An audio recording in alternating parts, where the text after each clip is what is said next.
Hello friends, welcome back to your channel YK Study.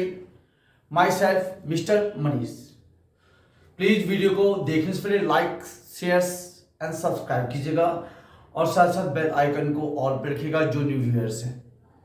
देखो दोस्त, अभी तक हमने बहुत सारे टॉपिक पढ़ाया है, तो उसमें से कुछ मैं आपको बता दूं, जैसे final account, rectification of error, journal entry, rules of debit and credit. लेकिन आज मैं जो स्टार्ट करने वाला हूं, bill of exchange. Bill of exchange होता क्या है, तो किस कारण से बिल्स ऑफ एक्सचेंज बनता है?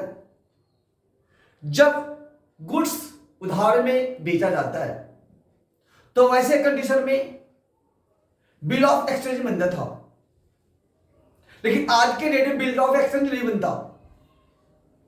तो टॉपिक सीबीएसई गाइडलाइन के अकॉर्डिंग क्लास 11th में बिल ऑफ एक्सचेंज टॉपिक पढ़ना है, जिसका मैं डिटेल बताऊंगा। इसमें तो सेक्शन 5 लगता। कौन सा section? Section 5, negotiable instruments act 81। क्या कहा दोस्त? Section 5 negotiable instruments act 81। सबसे पहले डेफिनेशन समझ लीजिए देसी तरीके से। अ bill of exchange is N instruments writing unconditional order which are written by the maker or a drawer for a specific amount, for a specific purpose, for a specific time, for a specific period. It means bill of exchange एक तरह का return agreement होता है which is unconditional, जिसमें कोई condition apply नहीं होता, और यह हमेशा मेकर के द्वारा लिखा जाता है एक निश्चित समय के लिए, एक निश्चित व्यक्ति के ऊपर, एक निश्चित अमाउंट से। तो कहने का मतलब यह है, सेक्शन 5 ये कहता आपका negotiable act 81, negotiable instruments act 81। A bill of exchange is an instrument. It is an unconditional order which are written by the maker or drawer for a specific amount, for a specific purpose, for a specific period, for a specific amount. ये तो हमने देसी तरीके से कहा, लेकिन जो definition है एक्ट के अकॉर्डिंग वो क्या कहता?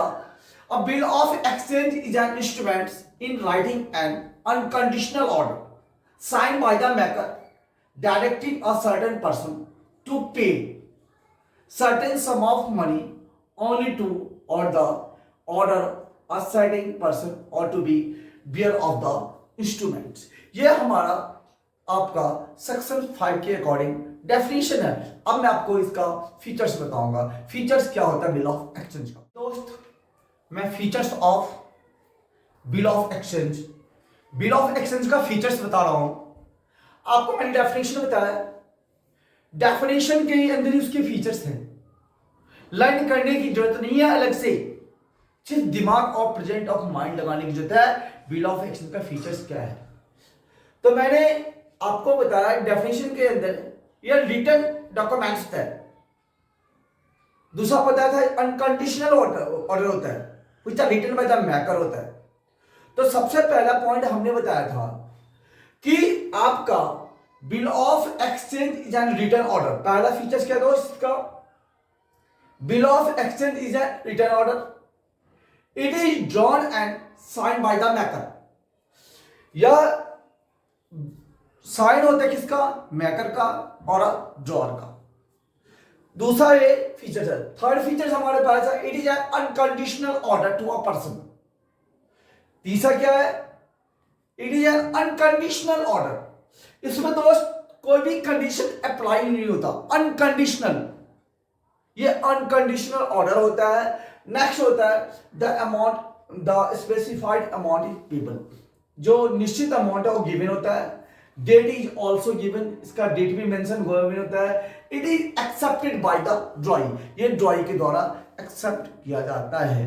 अब मैं बताऊंगा दोस्त बिल ऑफ एक्सचेंज में कितने पार्टीज होते हैं, how many party in a bill of exchange. दोस्त बिल ऑफ एक्सचेंज के अंदर 3 पार्टी होता है, ड्रॉअर, ड्रॉई एंड पे। मैंने क्या कहा दोस्त?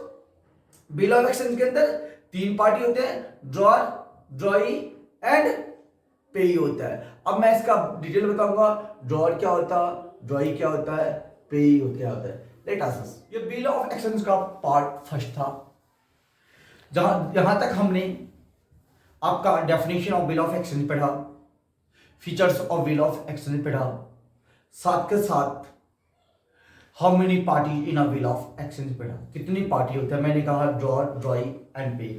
अब इसका जो डिटेल है वीडियो नंबर जब सेकंड आएगा तो उसमें बताऊंगा कि आपका ड्रॉअर क्या होता है, ड्रॉई क्या होता है, पे क्या होता है। Thanks for watch my video.